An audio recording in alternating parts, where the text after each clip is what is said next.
Why do people feel the need to defend Pokemon from Palworld? Well, that's going to be what we're looking at today.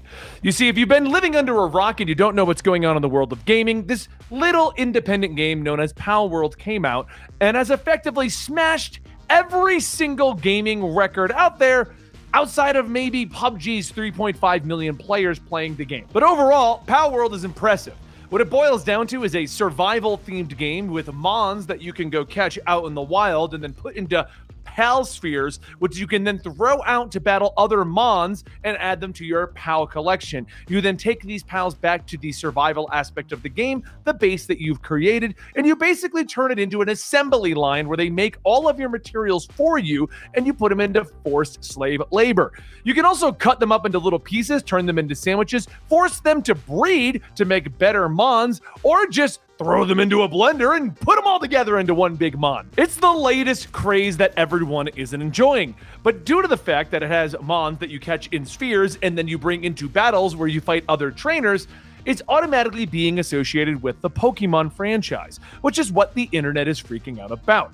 Now, I don't really want to dive too much into that argument. We are going to touch on it briefly, but I'm here more to talk about why is the Pokemon fandom going up in arms with pitchforks and flame tongues and fire-breathing dragons looking to tear down anybody who enjoys Palworld. What is the rationale behind that? The general arguments are that the game is copyright theft and that it needs to be taken away and we have to defend Nintendo. If Nintendo found this to actually be against their terms that they created with Pokemon, they would go after Palworld.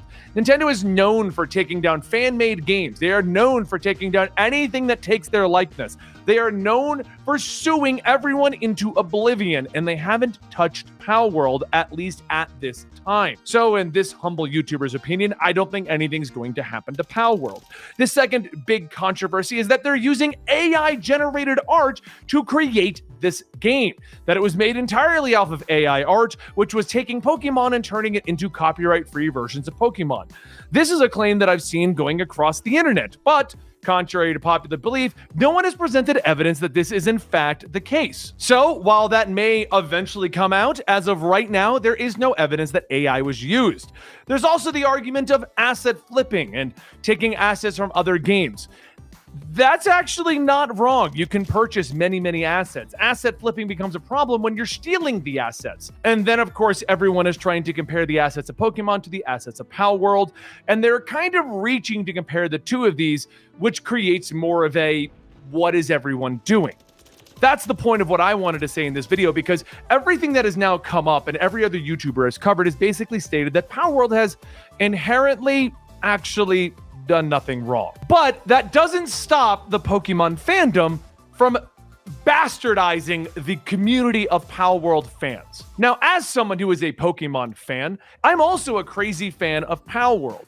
So I thought I could have a look at this situation as to what is going on. Now, this argument of Palworld versus Pokemon and why the fans are coming to the defense of a multi-billion-dollar corporation that does not need armchair warriors to come to its defense actually goes as far back as Coke versus Pepsi, PlayStation versus Xbox, or even my personal favorite, McDonald's versus Burger King. Burger King loses, they suck now.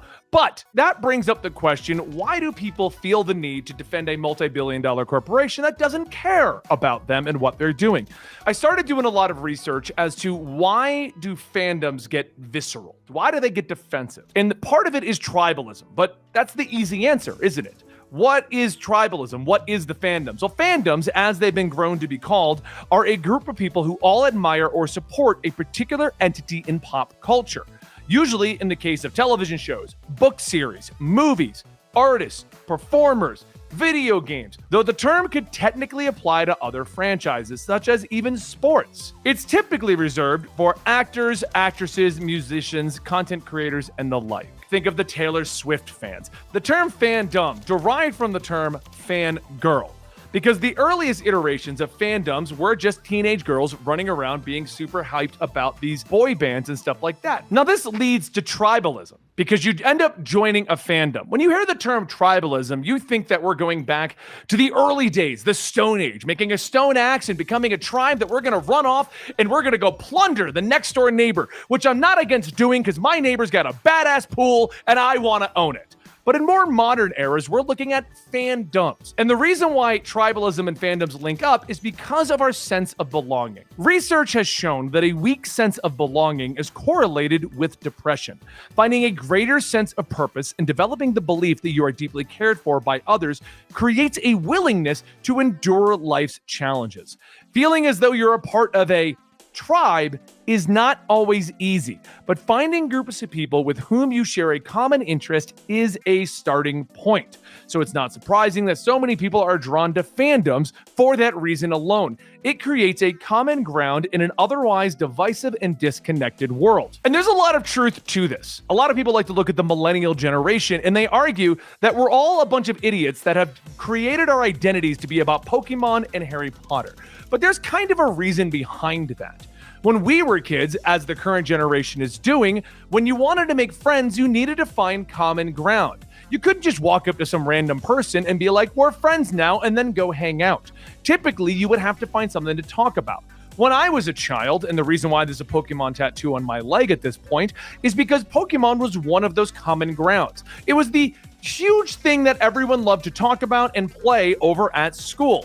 So if you were into the Pokemon fandom at the time, you created a lot of good memories with friends that you created around that thing. That leads to Pokemon being the core of your friendship. Have you ever made a friend doing something like snowboarding or bicycling or, going to the gym, but you have nothing else in common with them, but you still consider them to be one of your best friends? That's because that one thing is strong enough that you two can feel connected. Now, if you take something a little bit further than that, let's say you are dealing with a weak sense of belonging and you're dealing with depression, you begin to look for more people that you can correlate with and you can relate to so that you can have a better sense of belonging. If you look at modern day video games such as World of Warcraft or Final Fantasy XIV or DC Universe Online, there's like 5 people still playing that. When you get into a raid group or a guild, you're looking for that same sense of belonging normally. Sometimes they have perks for joining these organizations, but overall, you're looking for people to chat with and play with and show up at a specific time and date in the week. I have a gaming group that meets up on a consistent day every week. So that way, no matter what happens with my friends in their little lives, we all meet up and we get to hang out and talk about one thing, a game. We're all connected by that game. Now, this goes to a different level because when you're so absorbed into that one property because it's pseudo become your identity, you want to get defensive. And why would you get defensive over something like Pokemon? Well, if you've spent 20 years of your life using Pokemon as a way to connect to people, be it just talking about the Pokemon that you enjoyed or relating to your past experiences and bonding over that nostalgia factor, when someone tells you that your thing is bad or terrible, you begin to wonder if you've wasted those moments of your life. When Palworld came out, the general response was, this is what we want in Pokemon. We want an adult Pokemon themed to us. Guns and breeding huts and all kinds of crazy stuff that goes on. I want a modern take on Pokemon. Hardcore Pokemon fans are going to take offense to that. Why are we able to take a first-person shooter that's like Call of Duty and allow for all of the Call of Duty clones? And we don't get visceral and attacking about it. That's because even when you say it's a better game, the overall fan base isn't offended because the counterpoint, the other group, just isn't that large. But the Palworld game has now sold at this time over 7 million copies, and there's a high chance it's going to keep going. It is at a concurrent player base of 1.8 million players playing at the exact same time, putting it at the second highest game ever on Steam. The amount of people that are saying that Palworld is better than Pokemon is just igniting the fandom of Pokemon to just go on the offensive and attack them. On top of the fact that people are looking for reasons to hate on Palworld because they love Pokemon. They don't want to feel that by sticking with Game Freak's franchise for the last 20 years and watching it slowly crumble beneath their feet is a waste of their time. We've all, myself included, stuck it out with Game Freak and the Pokemon franchise, waiting for the next game to come out that will be themed more towards adults. It will not have a 3-hour tutorial. It will not make simple battles that I can steamroll through. It will not be themed around kids learning how to take care of animals. It will be an adult version. We've all been waiting for that from Game Freak for years. And a small independent company in Japan ended up doing that. And they did so by copying the aesthetic style of Pokemon to make their pals, but then throwing it into a Conan/Ark style world so they could stand out on their own. This isn't even a new argument that is popping up because of Palworld versus Pokemon. When Genshin dropped, it was dubbed the Breath of the Wild clone. I myself have dealt with this on multiple occasions because a lot of times when you fall into this tribalistic nature to defend things, you don't even think about doing it. I play a lot of app games, and if someone comes into my chat and starts to bash app games, I get on the defensive because the billion-dollar app company needs me to defend it from the guy that's probably not going to play it. I had a very similar thing when I was younger. I played an MMO known as Final Fantasy XI, and Final Fantasy XI lost the MMO war against World of Warcraft.